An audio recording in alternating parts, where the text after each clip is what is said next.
Javon Baker.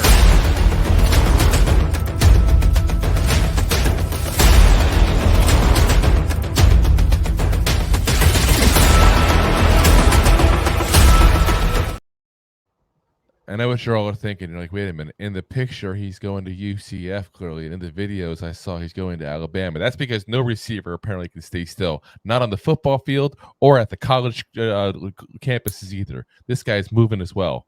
So played the last 2 seasons over there at UCF after leaving Alabama after 2 seasons there that, let's be honest, weren't very productive, but he definitely showed some glimpses at times there. 6'1", 202 pounds, 22 years old. Last year, 13 games, 52 receptions, 1,139 yards, 7 touchdowns.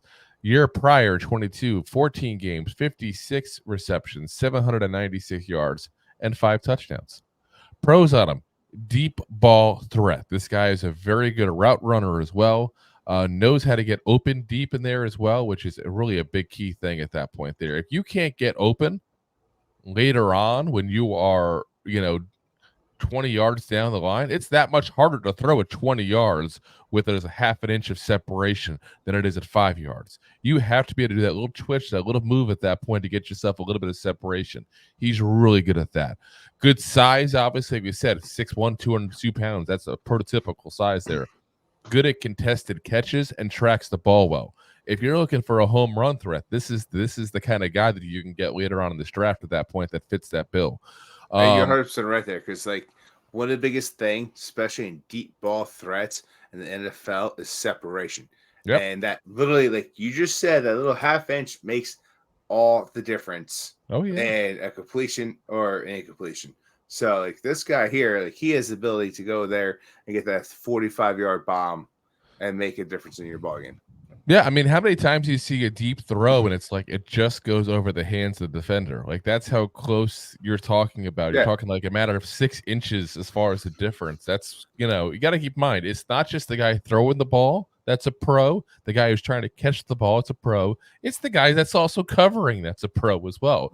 The amount of, room, the wiggle room you get is so smaller at every single level. And that's the one concern I have with this guy is he's coming from UCF, and going UCF to the NFL is a pretty damn big jump there. So that's got to go in that con list, is the fact that all of his success was at a small school. Didn't really get any playing time at Alabama. And the other thing is he's not great at long speed. Like we talked about, he's good at getting open deep. It's because of the moves and the way he runs routes. It's not because of his athleticism.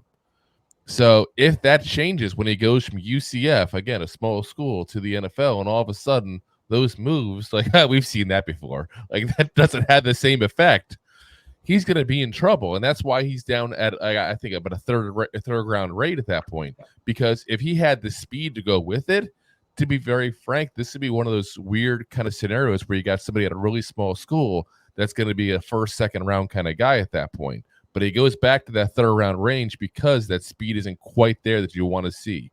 But if that shiftiness, that twishiness he has in his route running is successful in the NFL, this is a guy that's going to have a lot of fun and a lot of offenses here potentially. Especially if you get this guy late in the draft and he could become your wide 3. Oh, yeah.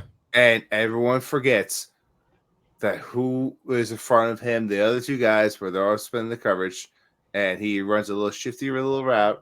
There's a little Jason Jukes, and boom. Shimmy Sham. I guess himself. Say ShamWow. You say ShamWow. We're going to not say ShamWow. That guy's going to come for your money, for the money. Hi, it's Vince with Slap Chop, slapping the choppers away. You ever see the remix? You ever see the remix of that? Oh my God, that thing is spectacular. Fantastic. Absolutely spectacular. Whoever thought of the idea of remixing the Slap Chop song, spectacular. I shouldn't say song, it's just a commercial, but they've turned it into a song. Spectacular, guys. Some people have way too much time in their hands, and sometimes it's a really good thing. I was going to say as well with Baker, he screams perfect scenario to me being a Miami Dolphin. Because yes. Cool. If you look at, obviously their offense last year was amazing, but when the 2 guys in Waddle and Tyreek were covered, even just moderately respectively, Cedric Wilson couldn't do it, and he is overpaid way too much. And then they had that other guy, I can't remember his name. He had 1 or 2 games where he popped off, and then they got the tape on him, and it was done. And that's one of the reasons why Miami's offense couldn't necessarily get going later on, is because once you have only one of those guys, you're done. So getting this guy in the second or third just to be that actual third option for Tua and that offense, like you can get rid of more defensive players who cost you a lot of money if that be the case, because you're going to put up 65 points every game. Oh, yeah. Not just against the Denver Broncos. Yeah, exactly. that was 70.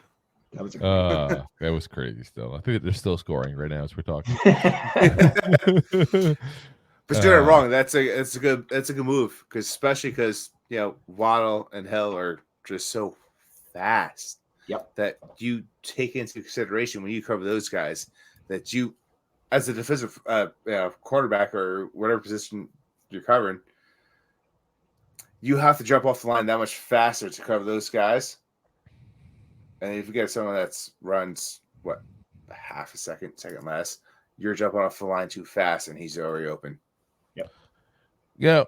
Here's a team we haven't discussed yet, really, as far as we're talking about third receiver. We mentioned the Dolphins now. We mentioned the Rams. I hate to say it on this podcast here, but the Cowboys. Keep in mind, the Cowboys released Michael Gallup. They got CeeDee Lamb, obviously. They need a third receiver though. Still, they don't have a third receiver. We all know that a certain receiver can get traded at any moment as well. On top of that, he's been traded like 17 times in his career. So I mean, this is I think you're gonna see at one point in that like mid range, like that 2nd to 4th round, you're gonna see Jerry Jones pick up the phone and call somebody to play receiver for him at that point. This could be the perfect kind of guy for him. He's a good complement to what they got. So Jerry Jones, don't call him.